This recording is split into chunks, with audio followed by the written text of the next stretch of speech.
दोस्तों नमस्कार। आप सभी का हार्दिक स्वागत एवं अभिनंदन है आपके अपने चैनल साहित्य धारा क्लासेस पर।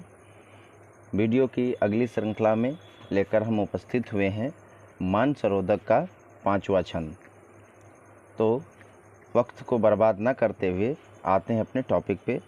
धरी तीर सब कंचुक सारी, सरवर मह पैठी सब बारी, पाए नीर जानो सब बेली, हुलसहि करहि काम कै केली, करिल केस बिसहर बिस भरे, लहरहि केल कंवल मुख धरे, नवल बसंत संवरी करी, होए प्रकट जानौ रस भरी, उठी कोप जस दारिव दाखा, भई उनंत प्रेम कै साखा, सरवर नहीं समाये संसारा, चांद नहाए पैठ लेहि तारा, धन सो नीर शशि तरई उई, अब कित डीठ कमल और कुई, चकई बिछुर पुकारे कहाँ मिलो हो नाथ, एक चांद निस सरग मह, दिन दूसर जल माह। आइए कठिन शब्दों का अर्थ समझते हैं। चकई एक प्रकार का पक्षी होता है, ये काव्य रूढ़ होता है। इसके बारे में किंवदंती है कि यह रात्रि में बिछड़ जाते हैं और दिन में पुनः एक दूसरे से फिर से मिल जाते हैं। तो रात्रि में एक दूसरे से यह फिर बिछड़ जाते हैं और सुबह होते ही, दिन होते ही, या पुनः एक दूसरे से मिल जाते हैं। तो चकई एक प्रकार का काव्य रूढ़ है। और आइए देखते हैं, नवल मीन्स होता है नया, करिल मतलब काले, और उनंत प्रेम कई शाखा अर्थात प्रेम की बेल का निरूपण यहाँ पे कवि ने किया है। करिल बिसहरे अर्थात सांपों का वर्णन यहाँ पे किया गया है। करिल मतलब केस बिसहरे, इसमें उपमा अलंकार है। जैसे काले काले केस ऐसा प्रतीत हो रहे हैं जैसे कि सांप। ठीक है। नीर जानो, इसमें उत्प्रेक्षा अलंकार है। हुलस काम कै केली, यानी विकसने लगी और उल्लास के साथ काम क्रीड़ा करने लगी। तो आइए एक साथ हम इसकी व्याख्या पे आते हैं और इसकी व्याख्या को सरल शब्दों में समझने का प्रयास करते हैं। धरी तीर सब कंचुक सारी, सरवर माँ पैठी सब बारी, अर्थात धरी तीर सब कंचुक सारी। कंचुक मीन्स होता है अंगिया, जिसको कि ब्लाउज कहते हैं, और साड़ी का मतलब साड़ी। तो सभी जो पद्मावत और वो सभी सखियां थी, तो सब बारी बारी से अपनी अंगिया, ब्लाउज और साड़ी उतार कर कहाँ रखती हैं? किनारे पे, तीर पे।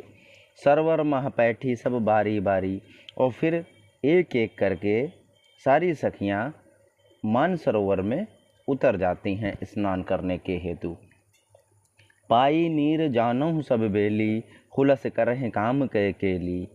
जैसे ही वह मानसरोवर में उतरती हैं तो ऐसा प्रतीत होता है कि वो जो उसके अंदर की जो जलाशय की जलवेली हैं वो हुलस कर काम की केली अर्थात काम क्रीड़ा करने लगी हों।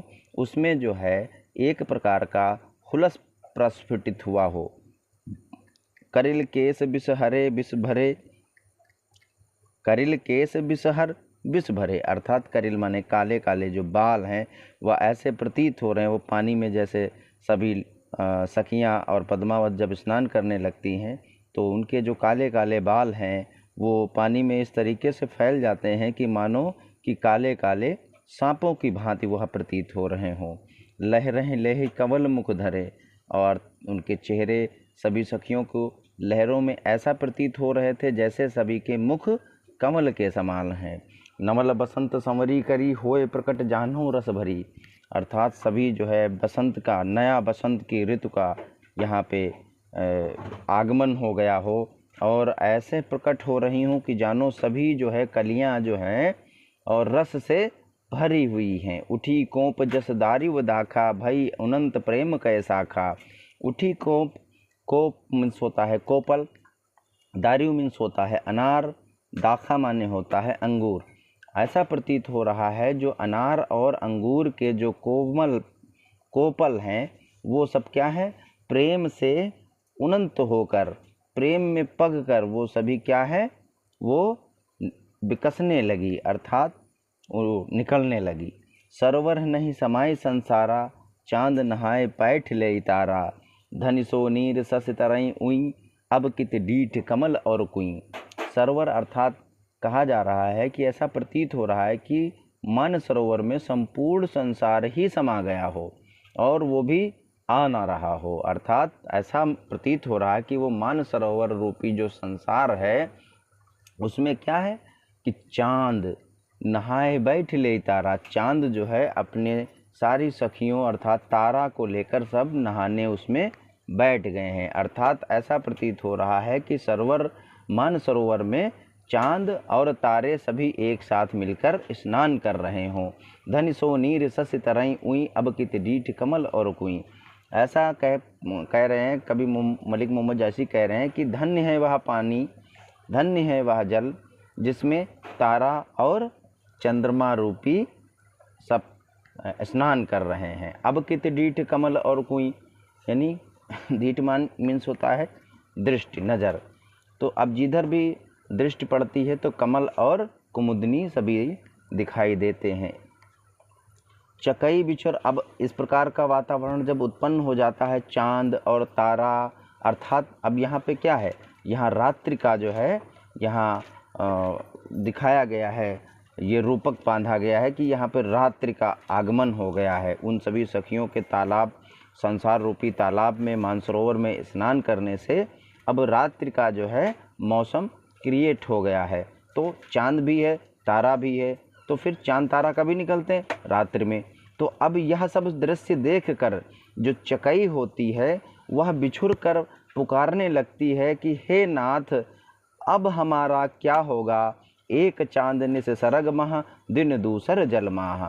एक चांद तो आसमान में होता है जो रात्रि में निकलता है और वह हमको वियोग रूपी व्यथा देकर जाता है, अर्थात हमको जुदाई देकर जाता है, हमें बिछड़ा जाता है। लेकिन अब यहाँ पे जब दिन में हम दोनों एक दूसरे से मिले हैं तो क्या है नाथ कि अब तो वही परिदृश्य यहाँ भी उपस्थित हो रहा है कि यहाँ भी चांद और तारे मानसरोवर में स्नान कर रहे हैं। जो संसार रूपी मानसरोवर है उसमें चांद और तारे मिलकर स्नान कर रहे हैं। तो अब हमारा मिलना किस विधि हो। आशा करते हैं आपको यह छंद बहुत ही सरलता से समझ में आया होगा। यदि कोई इसमें त्रुटि रह गई हो या कुछ ना समझ में आया हो तो कृपया कमेंट बॉक्स में कमेंट करके अपनी प्रतिक्रिया अवश्य दें। धन्यवाद।